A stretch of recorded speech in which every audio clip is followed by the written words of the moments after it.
আমাদেরকে এখন অনেকে বলে জামাত ইসলামের কাজের সাথে কথার মিল নাই। আমি তাদেরকে বলবো, আপনারা আপনাদের চেহারাটা নিজেরা আয়নায় দেখার চেষ্টা করেন। জামাত ইসলামী তার কথার সাথে কাজের মিল রেখেছে বলেই আমাদেরকে ফাঁসির মঞ্চে যেতে হয়েছে, ফাঁসিতে ঝুলানো হয়েছে। তারপরও আমাদের নেতৃবৃন্দ একজন কর্মীর কথার সাথে কাজের কোনো ব্যতিক্রম হয় নাই। শুধু কথা এবং কাজের মিল রাখার জন্যই আমাদেরকে ফাঁসির মঞ্চে যেতে হয়েছে।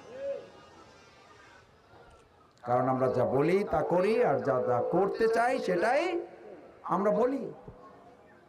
কারণ এটা কার নির্দেশ?